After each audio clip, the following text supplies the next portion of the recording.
Hello student, एक बार फिर से आपका स्वागत है हाई स्कूल क्लासेस पर। आज हम लेके आ गए हैं आपके लिए अभ्यास प्रश्न पत्र। ठीक है, कक्षा 9वीं विषय गणित का सेट बी। ठीक है, सेट ए का सॉल्यूशन हमने आपको प्रोवाइड करा दिया है ऑलरेडी, आप जाके देख सकते हैं यदि आप नहीं लिखे हैं उसको। तो अब हम सेट बी को सॉल्व करते हैं। सबसे पहला क्वेश्चन हमारे सामने, निम्न में से परिमेय संख्या है। तो परिमेय संख्या क्या होती है? जिसे हम पी बटे क्यू के रूप में राइट कर सकें। तो यहाँ पे देखिए 144 में, तो इसको अपन क्या राइट कर सकते हैं? 12। ठीक है, और 12/1, तो ये क्या हो जाएगा? परिमेय संख्या हो जाएगा। तो ऑप्शन नंबर बी आपका राइट आंसर हो जाएगा। सेकेंड नंबर है 10 के पावर में, ठीक है, 1/3, और इस पूरे के पावर में 1/3 है। तो स्टूडेंट इसको हम ऐसा थोड़ा सा सिंप्लीफाई करेंगे तो 10 की पावर 1/3 इंटू 3 हो जाएगा।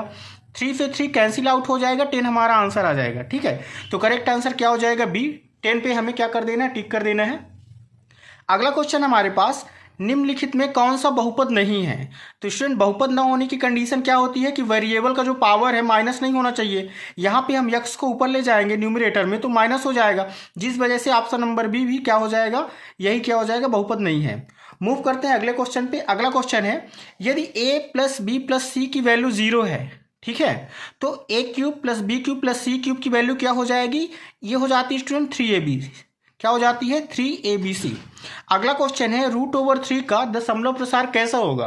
तो स्टूडेंट दशमलव प्रसार ये क्या है? एक अपरिमेय संख्या है, और अपरिमेय संख्या का दशमलव प्रसार क्या होता है? अशांत होता है और अनावर्ती होता है। इंग्लिश में क्या होता है? Non terminating, non repeating. ठीक है, नेक्स्ट क्वेश्चन है हमारे सामने, समीकरण 5y-2x = 3 का, ठीक है, इसमें क्या बोला है कि एक अद्वितीय हल होगा, केवल 2 हल होंगे, अपरिमित रूप से अनेक हल होंगे। तो स्टूडेंट इसका आंसर हो जाएगा अपरिमित रूप से अनेक हल होंगे। ठीक है, आई होप ये आपको समझ में आए होंगे। मूव करते हैं अगले क्वेश्चन पे। अगला क्वेश्चन हमारे सामने है, ठीक है, आयत चित्र जो है किन वर्ग अंतरालों के लिए प्रयुक्त दंडालेख है? तो ये सतत हो जाएगा। इसका आंसर क्या हो जाएगा स्टूडेंट? सतत हो जाएगा। ठीक है, सतत वर्ग अंतरालों के लिए क्या होता है? ये प्रयुक्त होता है। नेक्स्ट क्वेश्चन है, y = a का आलेख किस अक्ष के समांतर होगा? तो यक्ष अक्ष के समांतर होगा। यक्ष अक्ष अपने को राइट कर देना है। अगला क्वेश्चन है, वे रेखाएं जो एक ही रेखा के समांतर होती हैं परस्पर क्या कहलाती हैं? तो परस्पर समांतर रेखा कहलाती हैं। ठीक है, पैरेलल लाइंस कहलाती हैं। नेक्स्ट क्वेश्चन है, एक समबाहु त्रिभुज का प्रत्येक कोण कितने डिग्री का होता है? तो हम जानते हैं त्रिभुज के तीनों कोणों का 180 होता है, और 180 को 3 से डिवाइड कर देंगे तो कितना आ जाएगा? 60 डिग्री आ जाएगा। ठीक है, नेक्स्ट क्वेश्चन है, समचतुर्भुज के विकर्ण परस्पर, ठीक है, डेड डेड डैश पर क्या करते हैं? समद्विभाजित करते हैं। तो इसका करेक्ट आंसर हो जाएगा राइट एंगल या फिर समकोण। ठीक है, तो यहाँ पे हमें क्या राइट कर देना स्टूडेंट? समकोण पर समद्विभाजित करते हैं। नेक्स्ट क्वेश्चन है, दो कोण जिनका योग 90 डिग्री होता है क्या कहलाते हैं? तो कॉम्प्लीमेंट्री एंगल, या हिंदी में क्या बोलते हैं स्टूडेंट? पूरक कोण कहलाते हैं। ठीक है, यदि दो कोणों का सम 90 डिग्री हो रहा है तो आपस में क्या कहलाते हैं? पूरक कोण कहलाते हैं। मूव करते हैं नेक्स्ट क्वेश्चन पे।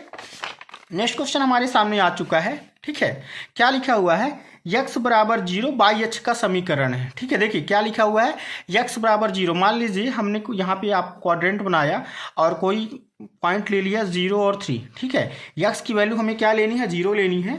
तो x = 0 जब हम लेंगे तो 0 और 3, तो बाई h होगा स्टूडेंट, x अक्ष होगा। तो 0 हमें जाना है x अक्ष पे, और बाई h पे कितना जाना है? 3 जाना है। तो 0 और 3 मतलब ऊपर जाना है। तो किस अक्ष का समीकरण है ये? बाई अक्ष का समीकरण। ठीक है, तो ये स्टेटमेंट क्या हो जाएगा? ट्रू हो जाएगा।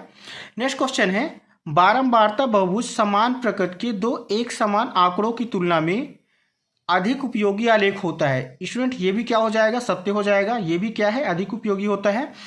किसी त्रिभुज में अधिकतम एक ही समकोण होता है। ये भी स्टेटमेंट ट्रू है स्टूडेंट। किसी त्रिभुज में केवल एक ही समकोण होगा। ठीक है, यदि दो समकोण हो जाएंगे तो त्रिभुज पॉसिबल ही नहीं होगा। फिर अगला स्टेटमेंट है, मूल बिंदु के निर्देशांक 1 1 होते हैं। तो स्टूडेंट ये स्टेटमेंट क्या हो जाएगा? फॉल्स हो जाएगा, क्योंकि मूल बिंदु ऑरिजिन के जो निर्देशांक होते हैं वो क्या होते हैं? 0 0 होते हैं। नेक्स्ट क्वेश्चन है, केंद्र को वृत्त पर किसी बिंदु से मिलाने वाले रेखाखंड वृत्त की त्रिज्या होती है। क्या लिखा है? केंद्र को वृत्त पर किसी बिंदु से मिलाने वाली रेखाखंड वृत्त की त्रिज्या होती है। बिल्कुल सही बात है स्टूडेंट। यदि हमारे पास वृत्त पर कोई परिध पर कोई बिंदु है और उसको हम केंद्र से मिला देंगे तो क्या हो जाएगा? त्रिज्या हो जाएगा। तो ये भी स्टेटमेंट क्या हो जाएगा? ट्रू हो जाएगा। राइट। नेक्स्ट क्वेश्चन है, ऋजु कोण की माप 360 डिग्री होती है। तो ऋजु कोण कितने का होता है? 180 डिग्री का होता है। ठीक है, इस वजह से स्टेटमेंट क्या हो जाएगा? फॉल्स हो जाएगा। अगला क्वेश्चन हमारे सामने है, सही जोड़ी बनाना है तो सम चतुर्भुज है, ठीक है। तो सम चतुर्भुज क्या है स्टूडेंट, एक चतुर्भुज है, तो चतुर्भुज से हमको यहाँ पे चतुर्भुज नंबर 1 से मैच कर देना है। फिर समीकरण 2x माइनस वाई बराबर 7 का कैसा हल है, तो इसका हल क्या हो जाएगा स्टूडेंट, यहाँ पे हमें चेक करना पड़ेगा। देखिए यदि हम ऑप्शन नंबर ए को इस पर रखते हैं तो कितना हो जाएगा, 3 2 जा 6, ठीक है, और -1 तो 7 हो रहा है, ये मतलब ये आंसर नहीं होगा। यदि अपन इसको रखते हैं तो ये कितना हो जाएगा स्टूडेंट, -3 2 जा 6, और ये भी नहीं होगा, ठीक है। तो यहाँ पे देखिए चलते हैं अगले क्वेश्चन पे। ऊपरी सीमा प्लस निम्न सीमा डिवाइडेड बाय 2, ये क्या होता है, वर्ग चिन्ह का फार्मूला, तो इस पर हमें वर्ग चिन्ह लिख देना है, ऑप्शन नंबर 3, ठीक है। फिर क्या लिखा है, ठोस का उदाहरण है, तो ठोस का उदाहरण क्या है स्टूडेंट, यहाँ पे बेलन है, तो बेलन से मैच कर देना है। फिर क्या लिखा है, ए भुजा वाले समबाहु त्रिभुज का क्षेत्रफल क्या होता है, √3/4 होता है, √3/4 होता है, ठीक है। फिर क्या लिखा है, द्वितीय चतुर्थांश पर स्थित बिंदु है, तो द्वितीय चतुर्थांश मतलब क्या होता है स्टूडेंट, प्लस और इसके बाद, ठीक है, द्वितीय चतुर्थांश होते हैं माइनस और प्लस, तो माइनस प्लस किस में दिख रहा है, ऑप्शन नंबर सी पे, तो ऑप्शन नंबर सी से इसको क्या कर देना है, मैच कर देना है, ठीक है। ये द्वितीय चतुर्थांश हो गया। हमारे पास केवल एक ही ऑप्शन बच रहा है, वो कौन सा ऑप्शन है स्टूडेंट हमारे सामने, 3 और -1, तो इसको मिला देना है, ठीक है। चलते हैं अगले क्वेश्चन पे। तो अगला क्वेश्चन जो हमारा है स्टूडेंट नेक्स्ट पेज पे क्या है, ठीक है, ये है एक वाक्य या एक शब्द में उत्तर लिखिए। पहला क्वेश्चन है 2x + 4, ठीक है, इसका शून्यक बताना है। तो शून्यक का मतलब क्या होता है, इसको 0 के बराबर करना है, तो 2x + 4 बराबर क्या करना पड़ेगा, 0, तो 2x बराबर कितना हो जाएगा, -4, तो x की वैल्यू कितनी आ जाएगी स्टूडेंट, -2 आ जाएगी, तो इसका सही जवाब क्या हो जाएगा, -2 हो जाएगा, ठीक है, -2 हमें राइट कर देना है। नेक्स्ट क्वेश्चन है 2x बराबर y को ax + by + c के रूप में लिखिए। तो ax + by + c के रूप में लिखेंगे तो क्या हो जाएगा, ये हो जाएगा हमारे सामने 2x और -y बराबर 0, ठीक है। हमें क्या राइट कर देना है स्टूडेंट, ये हमें राइट कर देना है 2x - y बराबर 0, ठीक है। फिर क्या लिखा है, यदि एक, ठीक है, अगला क्वेश्चन क्या है, बिंदु 2 3 की x अक्ष से दूरी क्या होगी, तो x अक्ष से दूरी क्या हो जाएगी, 3 हो जाएगी। x अक्ष से दूरी मतलब y का निर्देशांक, और y अक्ष से दूरी पूछे मतलब x का निर्देशांक, तो इसका आंसर क्या हो जाएगा, x अक्ष से दूरी कितनी हो जाएगी, 3 हो जाएगी। अगला क्वेश्चन है, यदि एक किरण एक रेखा पर खड़ी हो तो इस प्रकार बने दोनों आसन्न कोणों का योग क्या होता है। क्या लिखा है, यदि एक किरण एक रेखा पर खड़ी हो, देखिए हमारे सामने कोई रेखा, इस पर कोई किरण खड़ी है, तो इन दोनों का सम कितना होता है स्टूडेंट, 180 डिग्री होता है, तो इस पर क्या राइट कर देने हैं, 5th नंबर में 180 डिग्री, ठीक है। फिर क्या लिखा है, 3 असंरेख बिंदुओं से होकर अधिकतम कितने वृत्त खींचे जा सकते हैं, तो इसका आंसर हो जाएगा 1। क्या लिख देना है स्टूडेंट, 1 पे हमें क्या कर देना है, टिक कर देना है। तो स्टूडेंट यहाँ पे क्वेश्चन नंबर 3 के आपसे, क्वेश्चन नंबर 5 के आपसे के सामने सोल्यूशन लिखे हुए हैं, ठीक है। आप इसका स्क्रीनशॉट ले लीजिए और इसको क्या करिए, अपने कॉपी पे लिख लीजिए। अगले क्वेश्चन पे मूव करते हैं। हमारे सामने अगला सवाल है सवाल नंबर 6, ठीक है। सवाल नंबर 6 पे हमें क्या करना है, सवाल नंबर 6 पे बोला है कि 1/√7 - √6 हर का परिमेयकरण करिए। तो हर का परिमेयकरण कैसे करेंगे स्टूडेंट, देखिए मैं यहाँ पे आपको समझा रहा हूँ, ठीक है। क्या हमारे सामने क्वेश्चन था, ये था 1/√7 - √6। परिमेयकरण का मतलब होता है जो हमारे पास डिनोमिनेटर में है, इसके साइन चेंज करके ऊपर नीचे क्या कर देना है, मल्टीप्लाई कर देना है, ठीक है। तो ये हमारे सामने हो जाएगा। अब देखिए स्टूडेंट, यहाँ पे हमारे सामने ऊपर क्या बचेगा, ऊपर √7 + √6 बचेगा, और इसको हम a - b और a + b के फार्मूले से ब्रेक करेंगे तो a² - b² बचेगा, मतलब ये √7 का स्क्वायर माइनस √6 का स्क्वायर बचेगा। इसको हल करेंगे तो हमारे सामने सोल्यूशन निकल के आएगा √7 + √6 और अपान में कितना हो जाएगा, 1। तो ये हमारा राइट आंसर हो जाएगा, ठीक है। ये क्या हो जाएगा स्टूडेंट, क्वेश्चन नंबर 6 का राइट आंसर, ठीक है। सीधा आपको एग्जैक्ट ऐसे ही अपने कॉपी पे लिख देना है। मूव करते हैं अगला सवाल। अगला सवाल हमारे सामने है, ठीक है, क्वेश्चन नंबर 7। क्वेश्चन नंबर 7, ठीक है, इसको मैं थोड़ा सा जूम कर रहा हूँ। क्या है क्वेश्चन नंबर 7 में, 32 के पावर में 2/5 है, इसका हमको मान बताना है, ठीक है। देखिए इसके अथवा वाले को भी हम कर सकते हैं, मेन वाले को भी कर सकते हैं, दोनों ही बहुत सरल हैं। मेन वाला क्या है, ऐसी दो संख्या लिखिए जिनका दशमलव प्रसार अनवसानी एवं अनावर्ती हो, तो इस पर आपको क्या लिख देना है, √2 एंड √3। मतलब हमें कोई भी दो अपरिमेय संख्या लिख देना है, क्योंकि हम जानते हैं अपरिमेय संख्याओं का दशमलव प्रसार क्या होता है, अनवसानी और क्या होता है, आवर्ती। ठीक है, यहाँ पे आवर्ती बोला है। ठीक है, तो आवर्ती तो इसमें √2 और √3 नहीं आएगा। ठीक है, ये किसके लिए होता है, ये होता है अपरिमेय संख्या के लिए। तो हम सीधा सा क्या करते हैं, इसके अथवा वाले को सॉल्व कर लेते हैं, जो कि बहुत ही ईजी है। तो देखिएगा क्वेश्चन नंबर 7 का अथवा हमारे सामने क्या लिखा है, 32 के पावर में 2/5 लिखा है। ठीक है, इसको हम क्या करेंगे, 32 को हम क्या लिख सकते हैं स्टूडेंट, इसको लिख सकते हैं 2 के पावर 5, और पावर में 2/5 है तो पावर में 2/5। हम जानते हैं कि यदि a के पावर में, यहाँ पे हमें फार्मूला राइट कर देना है, यदि a के पावर में m है, इस पूरे के पावर में n है, तो इसकी वैल्यू हो जाती है a के पावर m इंटू n। ठीक है, इस फार्मूले के थ्रू यहाँ पे हम सॉल्व करेंगे तो ये हो जाएगा 2 के पावर 5 इंटू 2/5। 5 से 5 कट जाएगा स्टूडेंट, हमारे सामने सही आंसर निकल के कितना आ जाएगा, 4। तो 4 हमें टिक कर देना है। ठीक है, अगला क्वेश्चन स्टूडेंट हमें क्या करना है, गुणन खंडन करना है। ठीक है, y² - 5y + 6 का, तो इसका हम गुणन खंडन, देखिए क्या लिखा हुआ है हमारे सामने, y² - 5y + 6, इसका गुणन खंडन करेंगे तो स्टूडेंट क्या हो जाएगा, ये हो जाएगा y² - 2y - 3y और +6। ठीक है, यहाँ पे दो का पेयर बनाना पड़ेगा, तो y² - 2y, यहाँ से माइनस कॉमन आएगा तो हमारे सामने क्या हो जाएगा स्टूडेंट, ये हो जाएगा 3y + 2। ठीक है, +6 है तो +6, यहाँ से क्या कर सकते हैं हम, y कॉमन लेंगे, तो y कॉमन लेंगे तो क्या हो जाएगा y - 2, यहाँ से -3 कॉमन लेंगे तो क्या हो जाएगा y और -2। जब हम माइनस कॉमन लेंगे तो ये साइन स्टूडेंट यहाँ पे निगेटिव हो जाएगा। ठीक है, यहाँ पे माइनस साइन आएगा, तो -3 कॉमन ले लेंगे तो y - 3 हो जाएगा। ठीक है, y माइनस कितना हो जाएगा, 2 हो जाएगा। ठीक, अब क्या हो जाएगा हमारे सामने y - 2 और y - 3, तो राइट आंसर क्या हो जाएगा, इसके गुणन खंडन क्या हो जाएंगे, y - 2 y - 3। ठीक है स्टूडेंट, यहाँ पे ध्यान दीजिएगा माइनस साइन है। ठीक है, ये दोनों क्या है, माइनस साइन है। मूव करते हैं अगला क्वेश्चन पे। अगला सवाल हमारे सामने है बिंदुओं, ठीक है, 0 5 0 -4 5 7 व -6 0 को कार्तीय तल पर आलेखित कीजिए, और इसके अथवा में है कार्तीय तल में बिंदुओं को स्थित निर्धारित करने वाली क्षैतिज और ऊर्ध्वाधर रेखाओं के नाम हैं तथा इनके प्रतिच्छेद बिंदु को क्या कहा जाता है। तो स्टूडेंट देखिए, जो क्षैतिज रेखा होती है, ठीक है, उसको हम बोलते हैं, कौन सा क्वेश्चन नंबर है, क्वेश्चन नंबर है हमारा क्वेश्चन नंबर 9। ठीक है, क्वेश्चन नंबर 9 का और, तो जो क्षैतिज रेखा होती है इसको अपन बोलते हैं एक्स एक्सिस, क्या बोलते हैं, इसको बोलते हैं एक्स अक्ष। ठीक है, और जो ऊर्ध्वाधर रेखा होती है इसको बोलते हैं बाई अक्ष। ऊर्ध्वाधर रेखा को क्या बोला जाता है स्टूडेंट, बाई अक्ष बोला जाता है, तो बाई अक्ष यहाँ पे राइट कर लेना अपने को। और इनके जो प्रतिच्छेद बिंदु होता है, ठीक है, इनके प्रतिच्छेद बिंदु को क्या बोला जाता है, इसको मूल बिंदु बोलते हैं। क्या बोलते हैं, मूल बिंदु बोला जाता है। ठीक है, और इसका निर्देशांक क्या होता है, 0 0 होता है। तो आपको ऐसे राइट कर देना है इस क्वेश्चन में बस। अगले क्वेश्चन पे मूव करते हैं, सवाल नंबर 10 में। सवाल नंबर 10 हमारे सामने क्या है, ये हमें बताना है किस चतुर्थांश में स्थित है, और अथवा में बोला है कि इसके भुज और कोटि के मान बताइए। तो स्टूडेंट भुज और कोटि क्या होता है, ठीक है, एक्स अक्ष के निर्देशांक को भुज बोला जाता है और वाई अक्ष के निर्देशांक को क्या बोला जाता है, कोटि। तो यहाँ पे पहले हमारे पहला क्वेश्चन है -2 और 2। ठीक है, तो इसमें -2 क्या हो जाएगा, ये हो जाएगा भुज, और 2 क्या हो जाएगा, ये हो जाएगा कोटि। ठीक है, इंग्लिश में क्या बोलते हैं इसको, एब्सिसा, और इसको क्या बोलते हैं, ऑर्डिनेट। फिर अगला क्या है हमारे सामने, 3 और -4। ठीक है, तो इस पे हमारे सामने देखिए, ये 3 क्या हो जाएगा, भुज हो जाएगा, और -4 क्या हो जाएगा, कोटि हो जाएगा। ये भुज हो जाएगा और ये क्या हो जाएगा, कोटि हो जाएगा।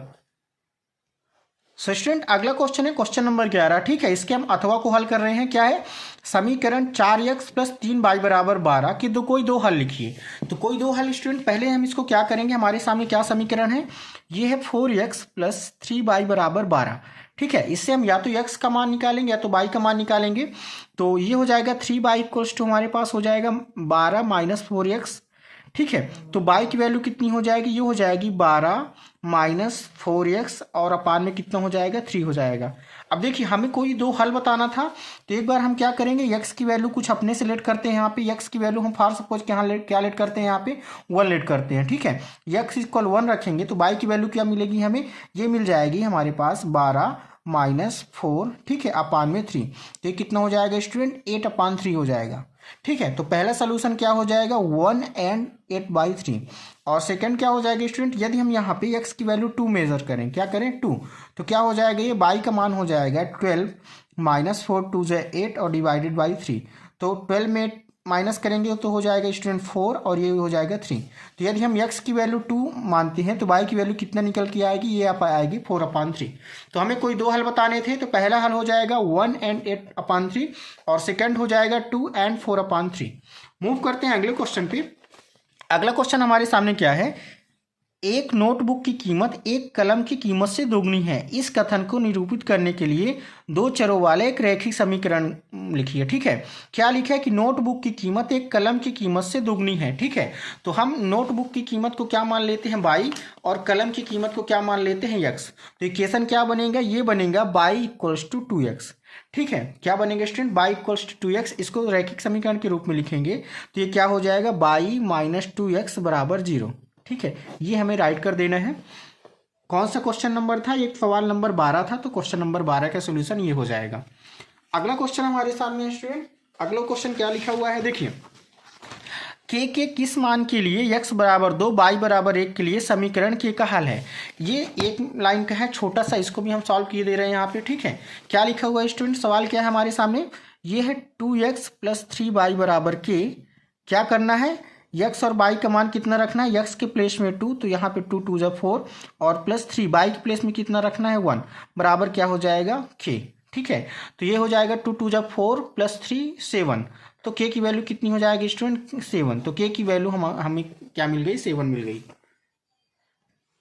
नेक्स्ट क्वेश्चन हमारे सामने है, निम्न आकृति में यदि AC बराबर है BD के तो हमें सिद्ध करना है कि AB CD के बराबर होगा। ठीक है स्टूडेंट, तो क्या दिया है हमें यहाँ पे देखिए इसका सोल्यूशन हमें कैसे लिखना है।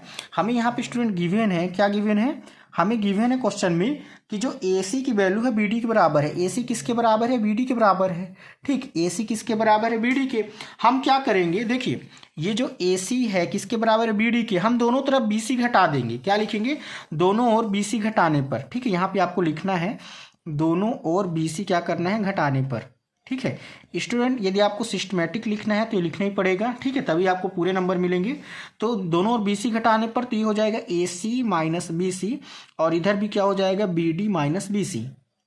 अब देखिए हम क्या करें, यहाँ पे AC में से हमने BC घटा दिया तो क्या बचेगा हमारे पास, AB बचेगा। क्या बचेगा स्टूडेंट, AB बचेगा। और इसी तरह हम यहाँ पे BD में से BC घटा देंगे तो क्या बचेगा, CD बचेगा। यही तो हमें प्रूफ करना था। ठीक है, देखिए दो लाइन का आपके सोल्यूशन है। ठीक है, ये हमारा क्या हो गया, प्रूव्ड हो गया। यहाँ पे क्या लिख देना, प्रूफ। अगला क्वेश्चन हमारे सामने है, देखिए क्वेश्चन नंबर 14। क्वेश्चन नंबर 14 क्या लिखा हुआ है, ये आप इसको भी सॉल्व कर सकते हैं। इसके अथवा में है प्रतिवर्ती कोण की परिभाषा लिखिए। तो प्रतिवर्ती कोण की परिभाषा क्या होती है, ऐसा कोण जो 180 डिग्री से ज़्यादा हो, ठीक है, और 360 डिग्री से क्या हो स्टूडेंट, कम हो, तो क्या कहलाता है, रिफ्लेक्स एंगल कहलाता है प्रतिवर्ती कोण। और यदि इसको हम हल करना चाहें स्टूडेंट, तो देखिए ये हमारे पास यदि 50 है, ठीक है, ये कितना है 50, तो ये दोनों लीनियर पेयर होंगे तो x की वैल्यू कितनी आ जाएगी, x की वैल्यू आ जाएगी हमारे पास 130। ठीक है, इसको हम डायरेक्ट कैसे सॉल्व कर सकते हैं स्टूडेंट, देखिए कौन सा सवाल है, सवाल नंबर 14। ठीक है, इसका मेन क्वेश्चन हमारे सामने है 14 का मेन। ठीक है, यदि x की वैल्यू निकालना चाहें तो कितनी आ जाएगी, ये डायरेक्ट हमारे पास आ जाएगी 180 डिग्री माइनस में 50 डिग्री। तो 180 में हम 50 माइनस करेंगे, आ जाएगा 130 डिग्री। ठीक है, कैसे होगा स्टूडेंट, लीनियर पेयर के कॉन्सेप्ट से। हिंदी में क्या लिखेंगे, रैखिक युग्म। क्या लिख देना है यहाँ पे ब्रैकेट में, रैखिक युग्म। ठीक है, और यदि हम y की वैल्यू निकालना चाहें, यहाँ पे ध्यान से देखिए ये दोनों क्या है, वर्टिकली अपोजिट एंगल है, मतलब शीर्ष अभिमुख कोण है। तो y की डायरेक्ट वैल्यू हम क्या लिख सकते हैं, 130 डिग्री। कैसे स्टूडेंट, तो यहाँ पे लिख देंगे शीर्ष अभिमुख कोण, या इंग्लिश में क्या लिखेंगे, वर्टिकली अपोजिट एंगल। ठीक है, शीर्ष अभिमुख कोण प्रॉपर्टी से क्या हो जाएगा, y की वैल्यू हमारे सामने 130 आ जाएगी। स्टूडेंट हमारे सामने अगला सवाल है, त्रिभुज ABC एक समद्विबाहु त्रिभुज है जिसमें AB बराबर AC है, तो हमें यह दर्शाना है कि कोण B कोण C के बराबर होगा। ठीक है स्टूडेंट, तो इसका सोल्यूशन मैं आपको सीधा दे रहा हूं, आप इसका क्या करिए, स्क्रीनशॉट ले लीजिए, सीधा अपने कॉपी पर क्या कर दीजिए, राइट कर दीजिए। देखिए हमें क्या दर्शाना था, हमें दर्शाना था कोण B बराबर कोण C। तो हम एक त्रिभुज बनाएंगे, ठीक है, और यहाँ पे एक मीडियन खींचेंगे। हमें AB बराबर AC पता था, ठीक है, हम इसके बाद क्या कर देंगे, AB बराबर AC पता है, तो समबाहु त्रिभुज में क्या होता है, समद्विबाहु त्रिभुज में यदि समान भुजाएं हैं तो उनके सम्मुख कोण भी क्या होते हैं, बराबर होते हैं। ठीक है, तो यदि AB AC के बराबर है तो कोण B किसके बराबर हो जाएगा, कोण C के बराबर हो जाएगा। मतलब इसको हम क्या लिख सकते हैं यहाँ पे, देखिए, और AD क्या हो जाएगा, AD इवनिस्ट हो जाएगा। तो हमारे पास क्या हो जाएगा, साइड एंगल साइड नियम से दोनों सर्वांगसम हो जाएगा, मतलब कोण बी बराबर कोण सी। ये कैसे होगा, CPCT से। ठीक है, तो आपको सीधा इसका स्क्रीनशॉट लेके ऐसे ही आपको अपनी कॉपी में लिख देना है। नेक्स्ट क्वेश्चन हमारे सामने है, ABCD समांतर चतुर्भुज इस प्रकार है कि कोण A का मान 70 है तो कोण B का मान बताइए। स्टूडेंट हम जानते हैं समांतर चतुर्भुज में लगातार जो एंगल होते हैं, ठीक है, मतलब जो हमारे सामने कौन से आसन्न कोण होते हैं उनका सम कितना होता है, 180 डिग्री होता है। तो यहाँ पे एंगल B की जो वैल्यू हो जाएगी वो हो जाएगी student 180 degree minus 70 degree. 180 degree में 70 डिग्री माइनस कर देना है तो आ जाएगा हमारे सामने 110 डिग्री। ठीक है, तो एंगल B की जो वैल्यू आ जाएगी कितनी आ जाएगी, 110 डिग्री। मूव करते हैं अगले क्वेश्चन पे। अगला क्वेश्चन हमारे सामने है, 14 सेंटीमीटर व्यास वाले गोले का आयतन ज्ञात कीजिए। ठीक है, तो गोले का आयतन का फार्मूला क्या होता है, 4/3 पाई r क्यूब। उस फार्मूले में हमें वैल्यू रख देना है। ठीक है, देखिए इसको भी। तो स्टूडेंट हमें क्या पता था, हमें व्यास पता था, व्यास बराबर 14 सेंटीमीटर। त्रिज्या कितनी हो जाएगी, इसका हम हाफ कर देंगे तो त्रिज्या हमारे सामने 7 सेंटीमीटर आ जाएगी। हमें गोले का आयतन बताना था, तो आयतन का फार्मूला होता है 4/3 पाई r क्यूब। तो 4/3 पाई के प्लेस में 22/7 रख देंगे, r क्यूब है तो 7 × 7 × 7, एक 7 से एक 7 कैंसिल आउट। इसको कैलकुलेट कर देंगे तो कितना हो जाएगा, 88 × 49/3। ठीक है, इतना लिख के छोड़ देना है क्योंकि 2 नंबर का क्वेश्चन है, ज़्यादा डिटेल इसमें नहीं करना है। मूव करते हैं नेक्स्ट क्वेश्चन पे। तो स्टूडेंट हमारे सामने अगला सवाल है, यदि एक समांतर चतुर्भुज के विकर्ण बराबर हों तो दर्शाइए कि वह आयत होगा। स्टूडेंट ये एक थ्योरम है। ठीक है, तो इस थ्योरम का मैं आपको सोल्यूशन प्रोवाइड करा रहा हूँ। ठीक है, देखिए थोड़ा सा ये इंग्लिश में है। ठीक है, तो आपको यहाँ पे थोड़ा सा मैनेज करना पड़ेगा। एक हमें समांतर चतुर्भुज बनाना है, हमें क्या पता है कि यदि इसके विकर्ण बराबर हैं, ठीक है, तो हमें ये दर्शाना है कि ये आयत होगा। तो पहले तो आपको एक फिगर बनाना है। ठीक है, और ऐसा राइट कर देना है। ठीक है, और थोड़ा सा इसमें और बचा है जो कि नेक्स्ट पेज में है, इतना आप पहले स्क्रीनशॉट ले लीजिए। इसके बाद क्या करिए, इसका थोड़ा सा और बचा है नेक्स्ट पेज में। ठीक है, आप इसका भी क्या कर लीजिए, स्क्रीनशॉट ले लीजिए। हमें क्या प्रूव करना था कि एंगल ABC और एंगल DC भी दोनों कितना है, 90 डिग्री। तभी तो हम बोलेंगे कि आयत है, क्योंकि आयत का प्रत्येक कोण कितने का होता है, 90 डिग्री का होता है। तो हमें यही दिखाना था। ठीक है, अगले क्वेश्चन पे मूव करते हैं। स्टूडेंट नेक्स्ट क्वेश्चन हमारे सामने है, एक परीक्षा में एक कक्षा के 51 विद्यार्थियों के द्वारा 100 में से प्राप्त किए गए अंक निम्न सारणी में दिए गए हैं। ठीक है, इनके संगत एक बारंबारता बहुभुज बनाना है। तो स्टूडेंट बारंबारता बहुभुज क्या होता है, ठीक है, ये आप देख सकती हैं, आपको ऐसा बना देना है। ठीक है, ये आपके सामने बारंबारता बहुभुज बना हुआ है, आपको एग्जैक्ट ऐसा ही बना देना है अपने एग्जाम में। ठीक है, मूव करते हैं नेक्स्ट क्वेश्चन पे। नेक्स्ट क्वेश्चन हमारे सामने, एक शंकु के आधार का व्यास 24 सेंटीमीटर है और तिर्यक ऊंचाई 21 सेंटीमीटर है। इसका कुल पृष्ठीय क्षेत्रफल ज्ञात कीजिए। तो स्टूडेंट कुल पृष्ठीय क्षेत्रफल का फार्मूला क्या होता है, पाई r × r + l। ठीक है, इस फार्मूले में हमें वैल्यू रख देना है तो आंसर मिल जाएगा। ठीक है, मैं करके आपको दिखा रहा हूँ। तो स्टूडेंट हमें क्या पता था, हमें तिर्यक ऊंचाई पता था यल 21 मीटर। ठीक है, आधार का व्यास 24 था तो रेडियस कितना आ जाएगा, 12 मीटर आ जाएगा। और संपूर्ण पृष्ठीय क्षेत्रफल क्या होता है, पाई r × r + l। इस पर हम वैल्यू रख देंगे स्टूडेंट और सॉल्व करेंगे। ठीक है, तो ये आपके सामने आंसर आ जाएगा 1244.57 मीटर स्क्वायर। ठीक है, आपको एकदम एग्जैक्ट ऐसा ही लिख देना है, आपको पूरे नंबर मिलेगा, आप देख सकते हैं। नेक्स्ट क्वेश्चन हमारे सामने है, गुणनखंड प्रमेय लागू करके बताइए कि क्या dx px का एक गुणनखंड है कि नहीं। तो क्या करना है स्टूडेंट, इस पॉलिनोमियल में x के प्लेस में -1 रखना है और इसको सॉल्व करना है। यदि 0 आ रहा है तो गुणनखंड है, नहीं आ रहा तो नहीं है। इसके अथवा में दिया हुआ है घनाभ जिसका आयतन नीचे दिया गया विमाओं के लिए संभव व्यंजक। तो स्टूडेंट क्या हो जाएगा, यहाँ पे देखिएगा क्या व्यंजक दिया हुआ है हमारे सामने। व्यंजक दिया हुआ है 3x² - 12। ठीक है, क्या दिया हुआ है, 3x² - 12। इसको हम क्या राइट करेंगे स्टूडेंट, यहाँ पे थोड़ा सा 3x कॉमन लेंगे तो हमारे सामने मिल जाएगा यहाँ पे।